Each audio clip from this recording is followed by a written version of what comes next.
Welcome back to Great Decisions. I'm gonna do the teacher thing. I need your eyes up front with me. Thanks.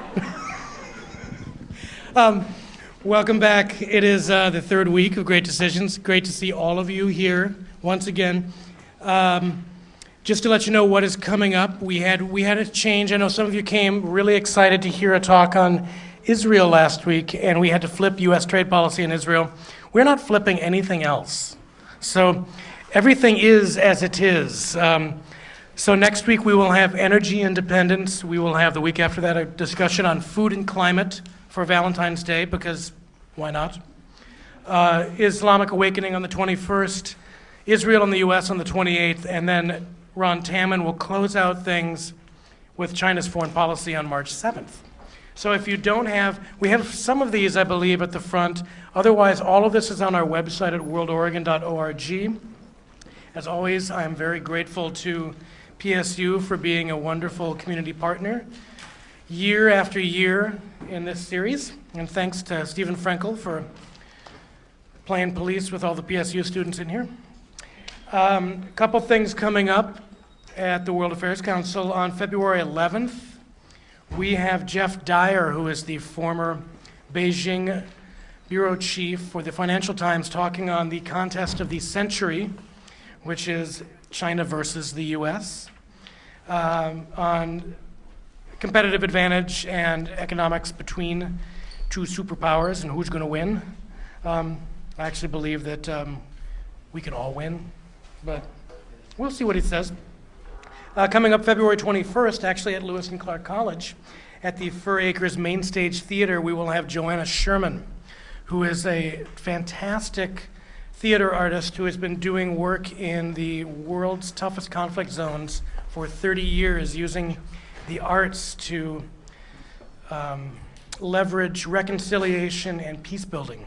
And she has most recently been doing a really interesting project in Afghanistan around voter education for women, but through the lens of participatory theater. It's very, very interesting work. It'll be February 21st. It's a free program that we're doing in association with Boom Arts and Lewis and Clark. It's a series we're doing called The Theater of Global Engagement, and we'll be doing something else in that series in April with a theater artist from Uganda. So it's a really, really great opportunity to look at how arts can trigger issues around global understanding. So I think, as I've said, we will be announcing the International Speakers Series in the middle of February. So hold your breath, but don't turn blue, but it'll be very, very exciting. And then today, I am very, very excited. We have had a number of people from PSU over the years who have spoken for us on Turkey, but it is really nice to bring in new faces and new voices and spread the wealth around a little bit and invite colleagues from places like Lewis and Clark to help us animate the big issues and the big ideas. So we have with us today Ozan Varol, who teaches in the law school at Lewis and Clark. He teaches in the areas of constitutional law, comparative constitutional law, Islamic law, and criminal law. His recent scholarship has focused on comparative constitutional transitions and constitutional design. He also lectures and writes about civil-military relations and law and politics in the Middle East. His scholarship has been featured in various domestic and foreign media outlets, including CNN, the Washington Post, National Public Radio, and Foreign Policy magazine. He is the only scholar to twice receive the American Society of Comparative Law's Younger Comparativists Prize. That's kind of cool. His forthcoming publication, Temporary Constitutions, was selected as one of the best 3 papers in the 2014 AALS Scholarly Papers Competition. In addition, his recent publication, The Democratic Coup d'etat, was identified by Mark Tushnet of Harvard Law School as one of the best works of recent scholarship relating to constitutional law in a review published in the Journal of Things We Like Lots, which I wasn't familiar with. Before entering academe, he served as a law clerk for the Honorable Carlos B. of the U.S. Court of Appeals for the Ninth Circuit. He also practiced law at Caker and Van Nest LLP in San Francisco. He's a native of Istanbul, Turkey, and lived there for 17 years before coming to the U.S. He received his law degree from the University of Iowa College of Law. He has a bachelor's degree in planetary sciences from Cornell University, where he was a college scholar, and this is my favorite part, a member of the operations team for the 2003 Mars Exploration Rover's mission. How many lawyers can say that? So, big hand for Ozan Varol.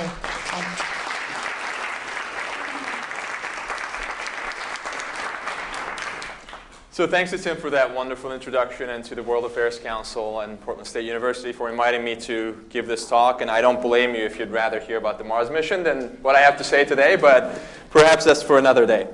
So the challenge about giving a speech on Turkey's challenges is that as soon as I write the speech, it becomes outdated. I wrote this speech about 2 weeks ago. I sort of put together my thoughts, and so much has happened since then that I found myself continuously revising what I was going to say. So please treat this speech somewhat you would treat computer technology. It will become obsolete next week. So with that said, let me take you on a journey through Turkey's challenges. No story of Turkey is complete without a brief discussion of its founder, Mustafa Kemal Ataturk. So this is photograph right here. His last name, Ataturk, which was given to him by the Turkish parliament, literally means the father of all Turks. After the fall of the Ottoman Empire, which had lost World War I alongside Germany, Ataturk leads a national revolution against the Allied powers that had occupied the country. And the nation experienced its David and Goliath moment when Ataturk's fledgling army defeats the far superior Allied forces during the Turkish Independence War. The nation then undergoes a series of swift reforms, modernization and secularization reforms, that fundamentally upend the religious norms that have been embedded in society during centuries of theocratic Ottoman rule. He establishes a modern secular republic, and since his death, he developed a cult of personality in Turkey that might fairly be characterized as ancestor worship. To the Turkish nation, Ataturk is not a mere statesman or a decorated commander that you read about in history books, or whose photographs or personal artifacts you see in crowded museums. Rather, many Turks view him as a quasi-divine figure and a forceful president that led a battered nation from despair to glory. If I had to draw an analogy to American political leaders, Turks think of him as George Washington, James Madison, and JFK all rolled into one person. Okay? So he is the war hero, the constitutional founder, and the charismatic politician all in one. His photos and statutes and sayings are everywhere in Turkey, from soccer stadiums to classrooms, from restaurants to coffee shops. And the production and sale of Ataturk posters and figures is actually a major, major industry in Turkey. It's almost comparable to the production and sale of religious icons and materials where there are sizable Catholic populations. So after Ataturk passes away, one of the institutions empowered to safeguard his secular legacy is the Turkish military. The military has been a transformative force in Turkish politics since the country's founding. It obviously played a central role in the founding of the country under Ataturk's leadership, but even after Ataturk passed away, its influence did not wane. It became somewhat of a fourth branch of the Turkish government. In 1960, the military staged its first direct intervention in democratic politics by staging a coup d'etat against a government that had become authoritarian and installing democratically elected leaders after 17 months of interim military rule. In the early 1960s, the military actually played, somewhat counterintuitively, a significant role in creating a more democratic Turkey. So, for example, the constitution that was drafted in 1961 under the military supervision is widely considered the most liberal in Turkish history. It establishes separation of powers, checks and balances, expands individual rights and liberties, and creates an autonomous constitutional court. The 1961 Constitution also expands the right to freedom of association, which led to the formation of numerous autonomous civil society organizations and political parties. But after that 1960 coup, the military fails to retreat to the barracks and essentially began to present serious impediments to democratic growth. In response to a series of parliamentary elections that produced weak and unstable coalition governments and frequent power vacuums, the military ended up staging 2 more coups in 1971 and 1980.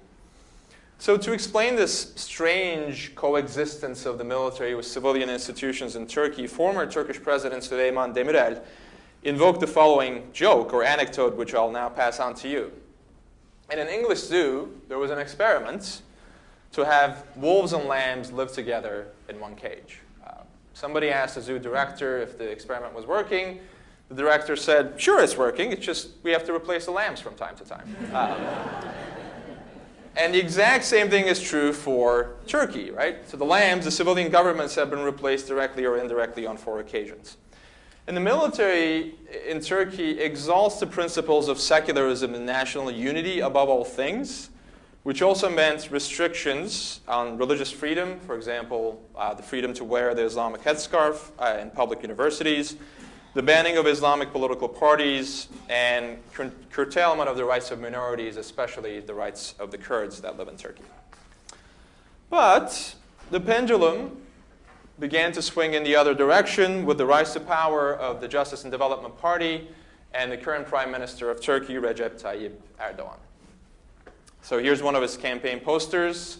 His nickname is the Grand Master, and the poster actually says, "The Grand Master is coming." He's a charismatic and pragmatic politician with an abrasive and polarizing leadership style that he frequently invokes to energize his base and rally the party faithful. His political career actually began as mayor of Istanbul in 1994. In 1999, he was imprisoned for 4 months for reciting a poem at a campaign rally that included verses translated as, "The mosques are our barracks, the domes are helmets, the minarets are bayonets, and the faithful are soldiers." A court regarded those verses as an Islamic call to arms and jailed Erdogan. Ironically, though, the poem was actually written not by a fundamentalist, but by a Turkish nationalist, Ziya Gökalp, who had been influential in shaping some of Ataturk's secular reforms. In one of his public speeches as mayor, Erdogan also compared democracy to a streetcar. He said, "You ride it until you get to your destination, and then you step off." He has since distanced himself from those comments. The party he founded, you see the party logo in the bottom right corner of the slide there, AK Parti, was the antithesis of the Turkish secular elites and their allies in the military. The party was formed as an offshoot of the Welfare Party and the Virtue Party, which had been dissolved by the Turkish Constitutional Court for advocating an Islamic change in the secular regime of the Republic. But AK Parti claimed, at least on the surface, to support secularism. The party under Erdogan's leadership touted itself as a mainstream conservative party that represented a rising, pious middle class and stood for religious freedom, a liberal market economy, Turkish membership in the European Union, and the fight, importantly, against government corruption. So AK Parti literally means clean party. Right? That signifies the importance of the anti-corruption message in the party platform. They assumed power in 2002 after winning 34% of the popular vote in the general election. That victory actually lands the party 2/3 of the seats in the parliament because of this law that limits parliamentary seats to political parties that obtain 10%, at least 10% of the vote in the national elections. The 2007 elections, which are the next in line, also handed AK Parti another landslide victory. They won 46.6% of the vote, which was unseen in Turkey since the 1950s. Its electoral success continued in the last elections in 2011, when they won 49.83% of the popular vote. So armed with a fairly strong popular mandate, AK Parti sought to rein in the influence of the secular power centers in Turkey, starting first with the military. So the party first implemented a number of legal and constitutional measures as part of the accession criteria to the European Union to subordinate the military to the civilian branches, but military officers also became a target of criminal charges. So hundreds of military officers were convicted for a conspiracy to overthrow the AK Parti government by a coup d'etat. The accusations are certainly not unreasonable, given Turkey's history of military coups, and there very well may have been a kernel of truth in them, but they spiraled out of control. and essentially became a witch hunt against government opponents and critics. So journalists and academics that have been critical of the government actually were swept up under the umbrella of this prosecution and convicted. So more than 20 journalists were convicted as part of this coup d'etat plot. So journalists, academics, and military officers coming together and plotting a coup. And they were sentenced between 6 and 34 years in prison. The coup prosecution has been marred by contradictions, speculation, and internally inconsistent pieces of evidence. So some of the documents seized from the suspects actually refer to organizations that did not exist when the document was allegedly drafted, or was drafted using computer technology that had not been invented at the time of the drafting of the document. So in addition to blunting the influence of the military, Erdogan also went after another secular power center in Turkey, and that's the Turkish Constitutional Court. The court has been a staunchly secular institution and an active power player in Turkish politics. It struck down attempts in 1989, 1991, and later in 2007 to lift the existing ban on the wearing of Islamic headscarves in universities, which in turn denied women who wore the headscarf a university education. It also shut down two political parties, actually a number of Islamic political parties, but specifically two parties that had been the predecessors to the AK Party. So to curb the influence of the Constitutional Court, Erdogan proposed a court-packing plan in 2010. Now that plan is very similar to what FDR tried to do here in response to decisions by the US Supreme Court striking down his New Deal legislation. He wasn't successful, but Erdogan went about this in a more clever way than FDR did. So he didn't simply propose to overtly pack the court. Rather, he proposed this comprehensive reform package consisting of 26 amendments to the Constitution. And the amendments propose a sweeping set of fairly desirable reforms. So one of them, for example, empowered the parliament to pass affirmative action laws for women. Another expanded the constitutional right to privacy. And the court packing plan was just one part of those 26 constitutional amendments. The constitutional reform package is then submitted to a public referendum. Now, in most referenda, the public has the right to vote on each provision separately. So they should be able to vote yes on the provision expanding the right to privacy, for example, but no to the court packing plan, but not so in the case of this particular referendum. The referendum required the public to vote up or down on the entire package. And Prime Minister Erdogan was actually quite blunt about his intentions. In one of his public comments, he said that he wanted the nation to swallow the reform package as a whole, like a pill, he said. And so they did. The package was approved in September 2010 by 58% of the vote in a popular referendum. Now, another power center targeted by the government has been the media, a vital source of critical commentary for the Turkish public. Many media outlets in Turkey are owned by moguls or businessmen that also have other businesses, own other businesses in telecommunication, construction, and banking, for example. And that creates the opportunity for carrot and stick policies. What do I mean by that? So here's what happens. If a newspaper publishes critical commentary about the government will punish the person in charge of that newspaper by denying them government contracts to the separate telecommunications and construction businesses owned by that media boss. That media boss then has a significant incentive to fire journalists who write critical commentary about the government so he doesn't keep losing money in the other, usually more profitable businesses. And if a newspaper supports the government, then the government rewards the mogul in charge of that newspaper by awarding them generous public service projects. Tax fines have also become a popular tool for silencing dissent. So in 2009, Prime Minister Erdogan asked the Turkish public to boycott the newspapers of the largest media group in Turkey for publishing critical commentary. A few months after he makes the statement, a $2.5 billion tax fine was levied on this media group. And that massive fine forced the group to downsize by selling 2 newspapers and 1 television channel. Also common are libel lawsuits against critics of the government. So instead of jailing journalists, the government will just simply sue them. And being exposed to a costly libel judgment can create a culture of self-censorship. So the world is largely focused on the fact that Turkey leads the world in jailing journalists, which is certainly true and very problematic. but the more subtle and prevalent ways of censoring or controlling critical commentary have largely gone unnoticed. Now, another point of controversy is a presidential system of government that Prime Minister Erdogan has staunchly advocated. As things stand, Turkey has a parliamentary system. There's also a president, but the president has largely symbolic powers. Erdogan is adamant about changing the constitution to establish what he calls an American-style executive, right? He argues that an American-style executive is necessary to bring stability to a country and eliminate the political problems that the system has suffered in the past from weak coalition governments. Now, many others, though, believe that that asserted reason is a fig leaf.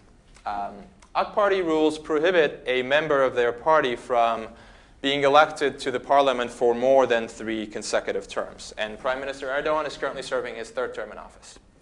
So if he wants to hold on to power, he either has to change his party rules, which may not be politically palatable, or run for president. So he has an incentive to increase the powers of the presidency. And I was actually at a conference in Turkey on this in October, and we were sort of looking at the proposals. And the executive that was proposed by his party looks more like the Russian-style executive and not the American-style executive, right? The executive has all these sweeping powers, has the authority to dissolve the legislature, declare a state of emergency, and the like. So I'm aware that I've painted a fairly ominous picture of the prime minister so far, and that's not completely fair.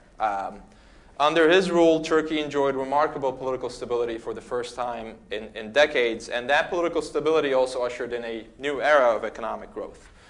Before Erdogan took office, the Turkish economy was really a basket case. During the 2000s, though, under his government, the economy grew an average by 5% per year, and the nation attracted around $100 billion in foreign investment. The Turkish economy was the 2nd fastest growing economy in the world in 2010 and 2011, second only to China. And while most of the economies of the world were floundering. The government also branched out to new markets in the Middle East and Africa, which had been cold-shouldered by previous governments. And this was made impossible by this new mantra, this new policy, this new foreign policy called zero problems with neighbors. So nations like Syria and Iran, with which Turkey has had a checkered history, all of a sudden became trade partners again.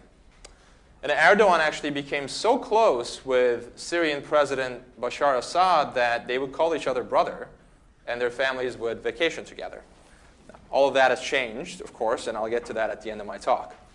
So Erdogan's creation of a relatively strong economy when the rest of the world was experiencing a massive global recession significantly amplified his popularity in Turkey. And he also implemented sweeping legal and political reforms as part of the European Union accession criteria, for example, by reining in the influence of the military and increasing the rights of the historically disenfranchised Kurdish minority. So to a Western observer, Turkey, under Erdogan's leadership, became the quintessential model of a marriage between Islam and democracy. So in 2011, it was reported that President Obama made more phone calls to Prime Minister Erdogan than any other world leader, aside from British Prime Minister David Cameron. So he was second. And as turbulent revolutions began to topple dictators across the Arab world, Turkey was touted by many Western observers as a model to follow. Then something happened in May 2013. It all started with an environmental sit-in at Gazi Park, which is one of the city's last remaining green spaces, as you can see. Amidst all this concrete. Here's the park itself from this aerial view. A small number of environmentalists occupied the park to protest an urban development project that would have destroyed the park to build a shopping center. There has been a dizzying amount of construction in Istanbul since the early 2000s as part of the AK Party agenda to bolster the Turkish economy. These quote-unquote urban regeneration projects destroyed historical neighborhoods and landmarks and degraded the environment. When I was growing up in Turkey, we had 2 shopping malls in the city. Now shopping malls are only outnumbered by mosques and Starbucks, coffee shops, which is really, really saying something. In response to that peaceful sit-in at Gazi Park, the police responded with violence. So at dawn on May 31st this summer, the police raided the park with tear gas and pressurized water to disperse the protesters who had been peacefully sleeping in their tents. So here's a photo from that morning that really resonated with the Turkish people and came to symbolize the protests. This photo was come to be known as the woman in red. So contrast her passive, defenseless posture with the aggressiveness of the police officer spraying pepper gas right into her face. This photo, and others like them, went viral on social media. And in response to these images spreading through social media, Prime Minister Erdogan said, and I quote, "There is now a menace which is called Twitter. The best examples of lies can be found there. To me, social media is the worst menace in society." These images triggered a public outrage in Turkey. In a matter of hours, thousands of protesters poured onto the streets in numerous cities across Turkey. Now, I was following what was going on from the safety of our apartment in Portland, but my high school friends' Facebook accounts gave me a minute-by-minute account of what was going on. And all of my friends came out of the woodworks, and many of them were actually on the front lines of these protests, and even the most apolitical ones, who I know some of them had never voted in their lives before, participated. So here's a photo of Taksim Square. See, thousands of people, right? Now, these protests weren't just about a park, of course. The protesters were protesting against a prime minister that increasingly adopted an authoritarian outlook, silencing the media, proposing legal and constitutional changes intended to increase a stronghold on power, and packing state institutions with his cronies. The people were also protesting against his very patriarchal style and his view of ballot box victories essentially as a license to dictate the social behavior of Turkish citizens. So according to Erdogan's public statements, all Turkish citizens should bear 3 children. Women should avoid C-sections, no kissing on the subways, and all drinkers are alcoholics. Many had had enough with Erdogan's ballot box conception of democracy that says, since we won at the ballot box, anything goes.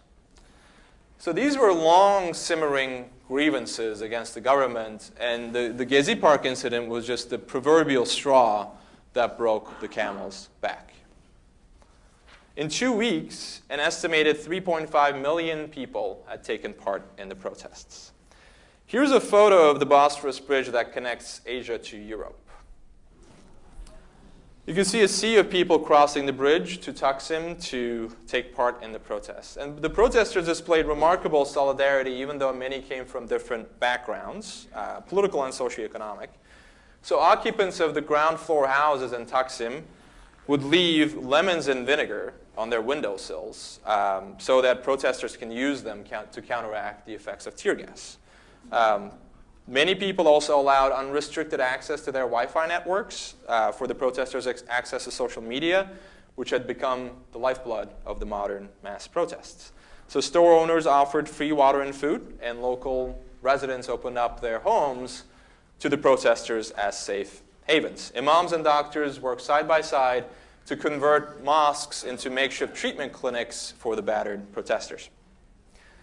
Now, over the course of the protests, 5 people died and thousands were injured. As tragic as those numbers are, and they've been covered widely in the Western media, one thing, though, that was missing from the reporting, which now I want to highlight a little bit, was a prevalent use of humor during these protests.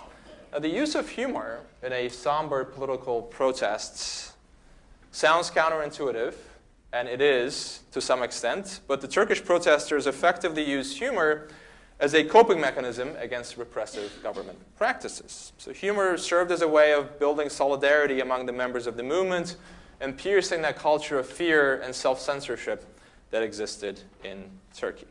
So let me give you a few examples here. When the protests first began, Prime Minister Erdogan, a defiant Prime Minister Erdogan, described the protesters as a bunch of çapulcu, which roughly means riffraff or looter. This was Erdogan's patriarchal way of chastising his ungrateful children, right, who'd been pouring out into the streets to protest.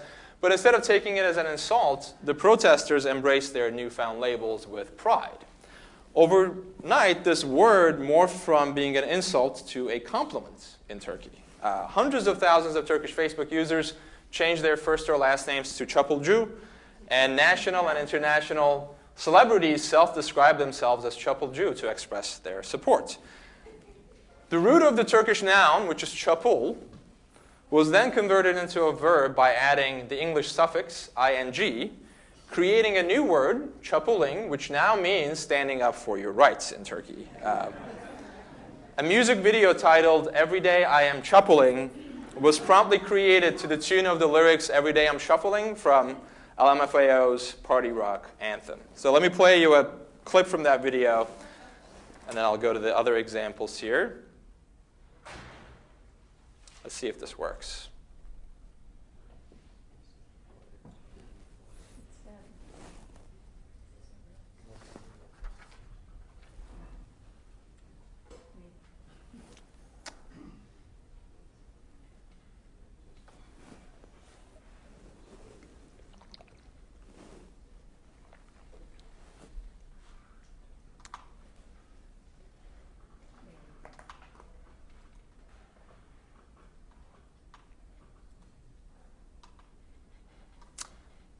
Okay, well, you can look it up on your own on YouTube. Let me go back here. Hopefully the other clip I had planned to play will work, though.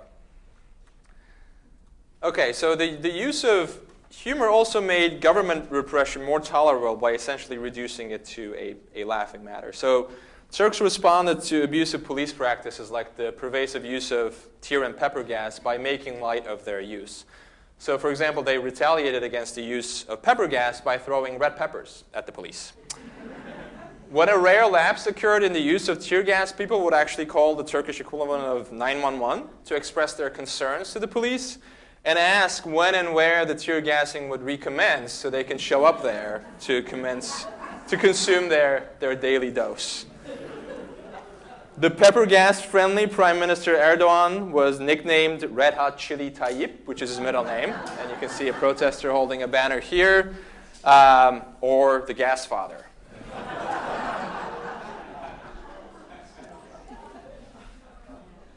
This particular graffiti says, "Tear gas works wonders on your complexion." Other slogans included, "Tear gas helps you lose weight," and "I haven't showered for days, wash me, pressurized water cannon." Many protesters did not disturb their daily routines and continued to work or attend school while participating in these protests. So at night, they would exchange their daily civilian clothing for protest gear and gas masks as they marched to the protest grounds. And so they were somewhat reminiscent of the characters in the movie The Fight Club. They would arrive at work or school completely sleepless, bruised and battered and dreary-eyed, but would continue their routines. Many actually continued their exercise regimen on protest grounds by running yoga classes. So here's a photo of a yoga class, and you can actually see the park in the back here where the protests are taking place. What was the preferred pose, you ask? Warrior, of course. Here's a photo of my wife, Kathy, who's in the audience, and me. This was taken the day before our wedding in Istanbul in our wedding outfit. Now, the date we had picked for our wedding happened to be right in the middle of these protests. So much so that the hotel we had picked for our American guests was tear gassed 2 weeks before they were supposed to arrive. Quite the introduction to Turkey, I tell you. And this photo was taken in Taksim, actually, very close to where the protests were happening, to commemorate the occasion. So as Istanbul was transformed into a battlefield, the Turkish media remained tragically oblivious. Even at the height of the protests, Turkish television channels continued to run their regularly scheduled programming, from cooking shows to documentaries about penguins, indifferent to hundreds of thousands of people who are rallying on the streets. So let me show you a photo that shows simultaneously the coverage that was being aired by CNN International on the one hand and CNN Turkey on the other hand. So CNN International is on the right, and CNN Turkey is on the left, right? So this is the exact same moment. There are hundreds of thousands of people. There's looks like a fire there, and there are penguins on the left. At the height of the protests, 6 popular mainstream newspapers in Turkey published identical headlines, all trumpeting Prime Minister Erdogan's commitment to democracy. So the media bore the brunt of the protests as well. The penguin became a popular outfit on protest grounds. And a few brave news reporters actually used humor to evade government censorship as well. So let me try to play a second clip, and hopefully this will work. This is from the Rachel Maddow show.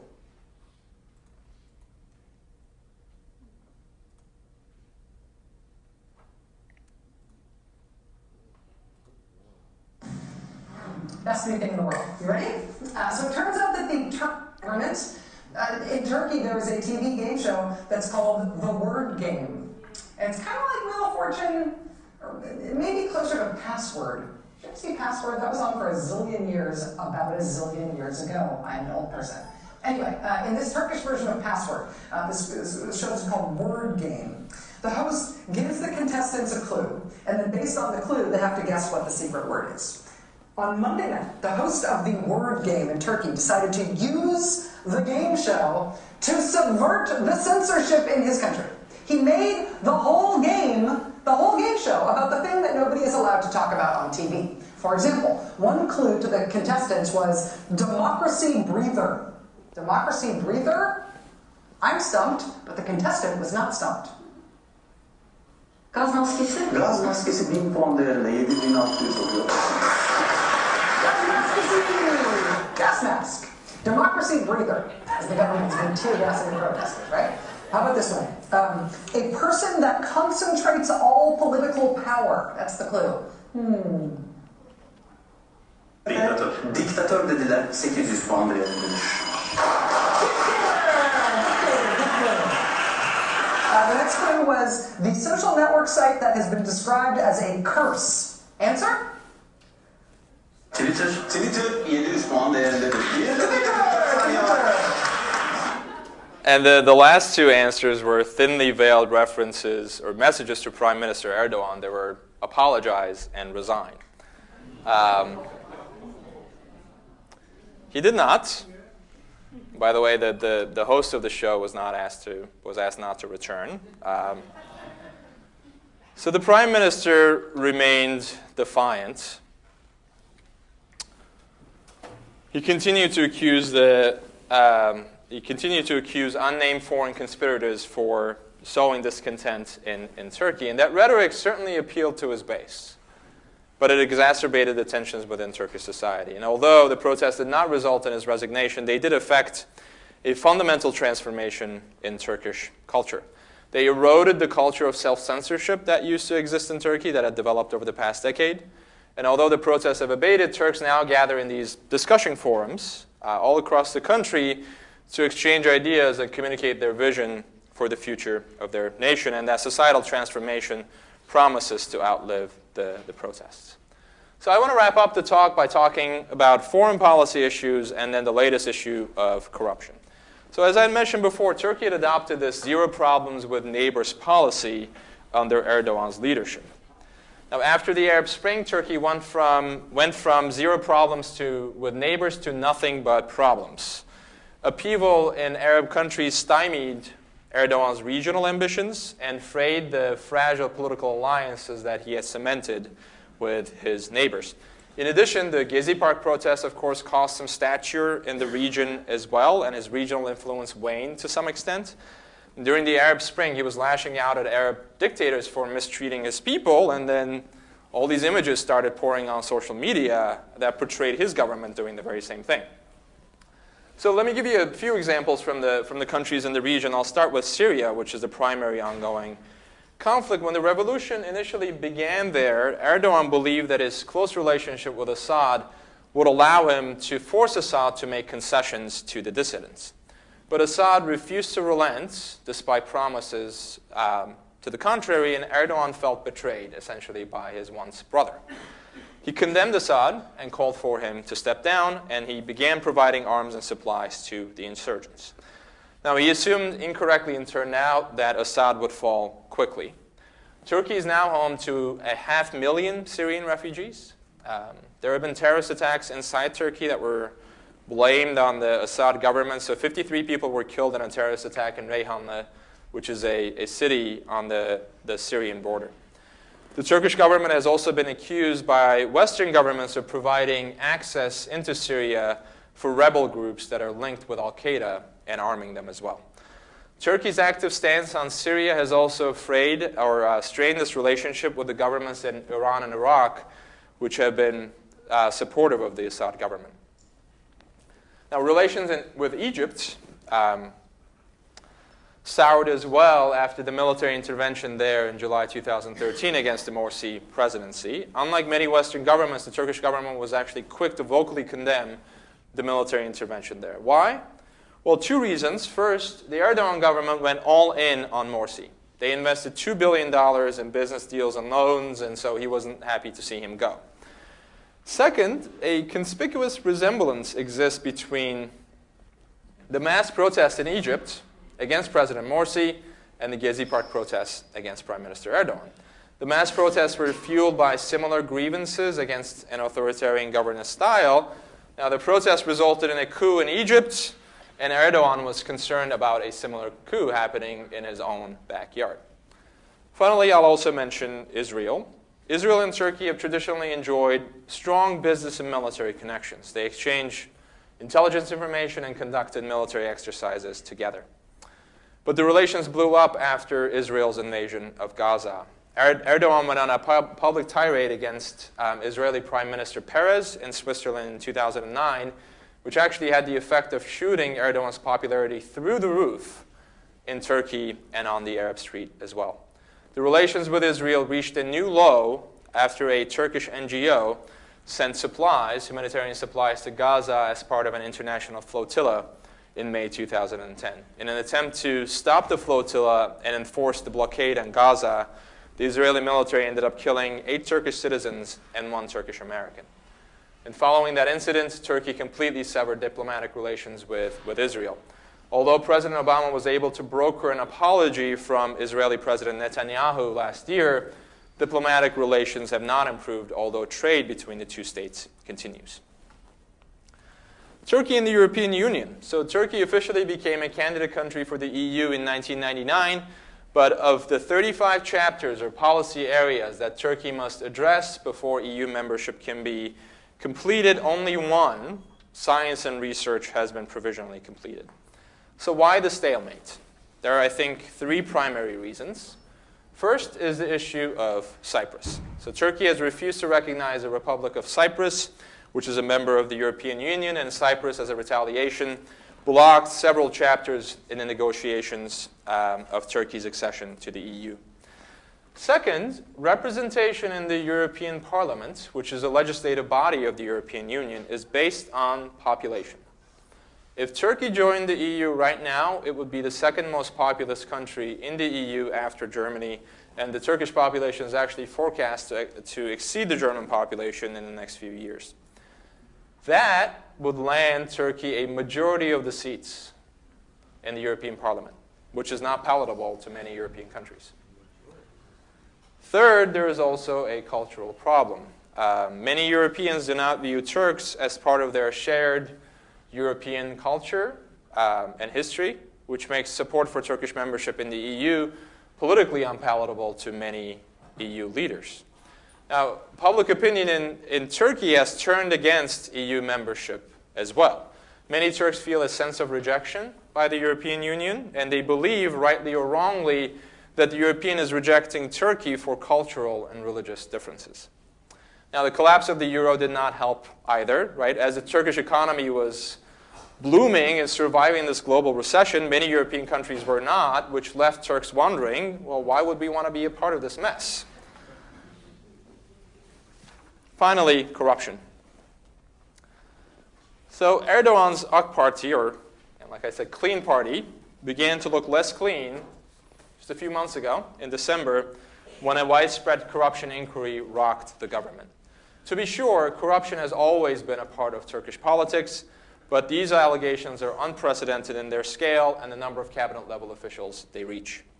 3 cabinet ministers resigned after their sons were arrested with $4.5 million in cash, and one of the cabinet ministers called on Prime Minister Erdogan to resign himself, and he publicly said, "I did nothing without the Prime Minister's approval."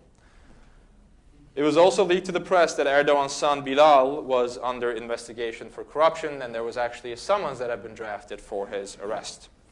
In response, Erdogan invoked the long familiar theme and attempted to portray the corruption inquiry as a massive foreign plot against his government. So he blamed the United States and Israel for the corruption allegations. He also placed the blame on this Muslim preacher, Fethullah Gülen, pictured here, who has lived in self-imposed exile in Pennsylvania after he was accused of plotting to overthrow the secular government in Turkey. He was actually acquitted of that charge, but he never returned to Turkey. His movement is known as Hizmet, or service in English. It has an estimated 2 million followers. He's a pragmatic Islamic preacher. He values relations with the United States and Israel. He also controls a network of charter schools and charities all around the world, including 120 schools here in the United States, some of which are under FBI investigation. His followers have obtained influential positions in the Turkish police and judiciary.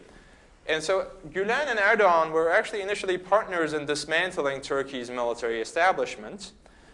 So for example, the prosecutors in charge of that criminal case I mentioned at the beginning of my talk against the military officers were associated with the Gülen movement.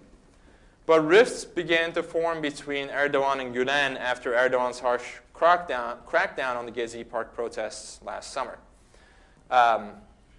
And those rifts came into public view when the Erdogan government announced a plan to shut down private college prep schools in Turkey, many of which are owned by his movement. And just 2 weeks after that announcement, the authorities revealed a corruption investigation targeting close associates of the Prime Minister. Here's what the Prime Minister did in response.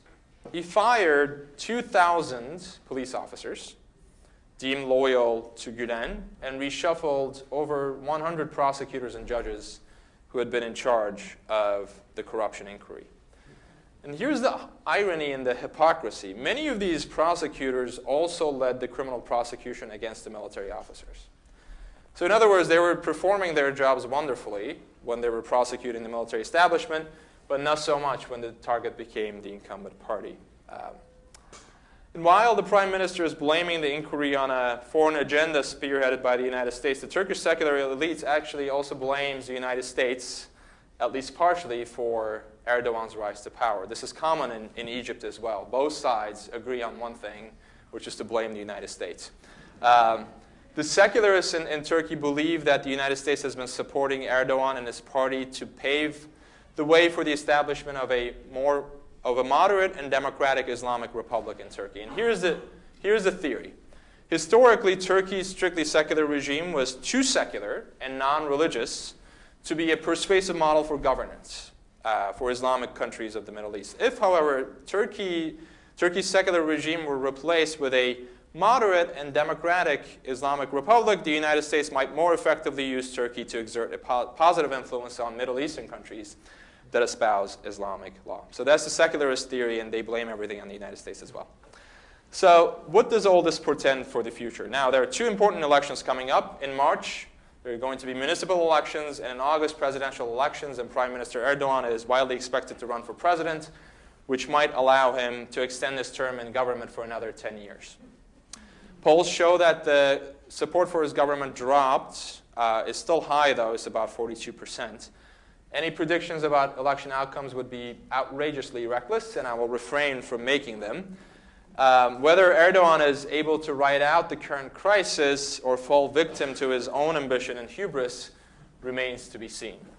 The future of Turkey is still very much up for grabs. And with that, I'll take your questions.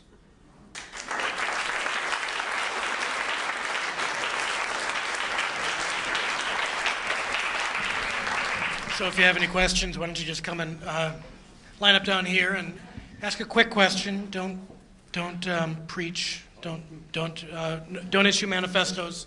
But let's try and get as many questions in as we can.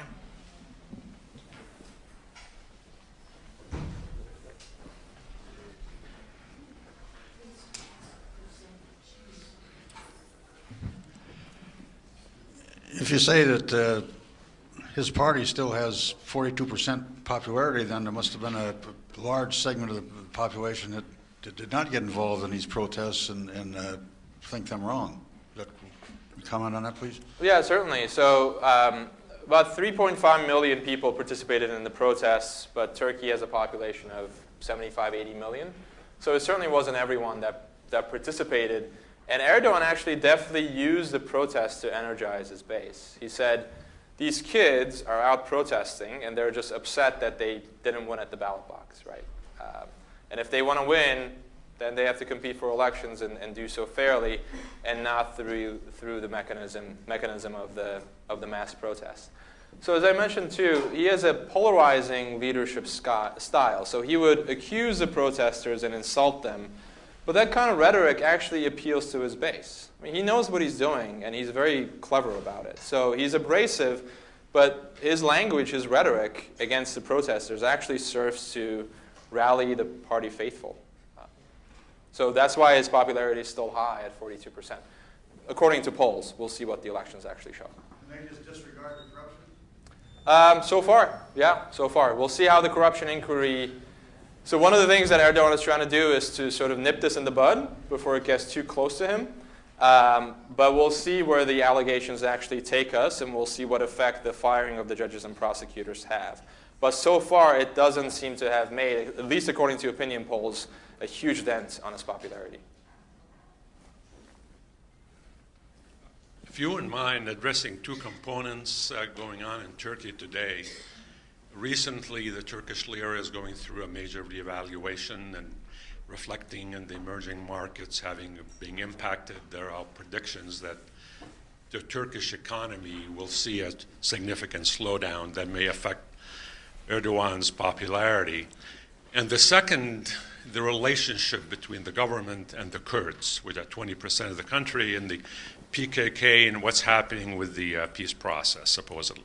Certainly. So let me start with your first question on the economy. So although Turkey did see a huge economic growth under Erdogan's leadership, that economic growth has been stalling over the past year especially. The lira hit a record low against the dollar, I think it was last month.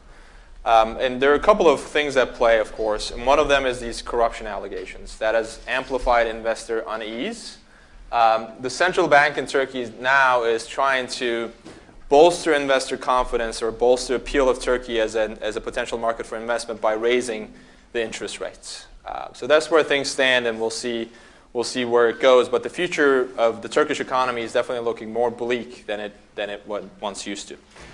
The issue with the Kurds, so there was essentially an agreement between the government and the PKK, a ceasefire agreement, where the PKK fighters would leave Turkey with their arms, go into northern Iraq, and in exchange for which the government would implement a democratization package that would bolster the rights of the Kurdish minorities, the historically disenfranchised Kurdish minority in Turkey. So one of the things, for example, Kurds weren't able to educate or form schools to educate their children in their native language, Kurdish.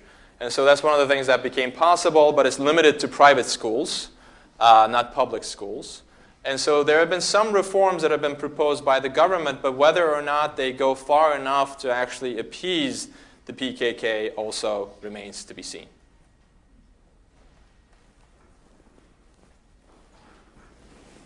Hi, my name is Charlie Patterson. I'm an undergrad student at Lewis and Clark. And my question for you is, are there any political movements that have come out of the Gazi Park protests? Are there new emerging parties? Thank you. Yeah, there are. That's a great question. So there's actually a new party name called the Gazi Park Party, right? They formed a new party.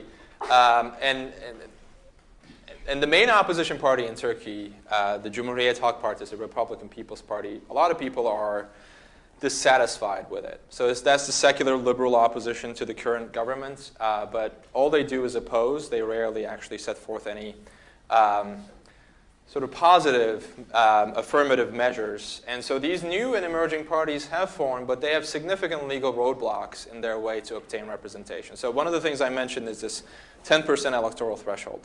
If a party doesn't get 10% of the vote in national elections, they get no representation whatsoever. And there's also funding provisions tied to that as well. I think it's, if you don't get 7% of the vote in elections, then you don't get any public funding for campaigning. That makes it extremely difficult for these new and emerging political parties to get together, organize, and mount a national electoral campaign. And I suspect, unfortunately, the fate of these new parties might be the same as well because of that really high electoral threshold. It's the highest in the world. It doesn't exist anywhere else.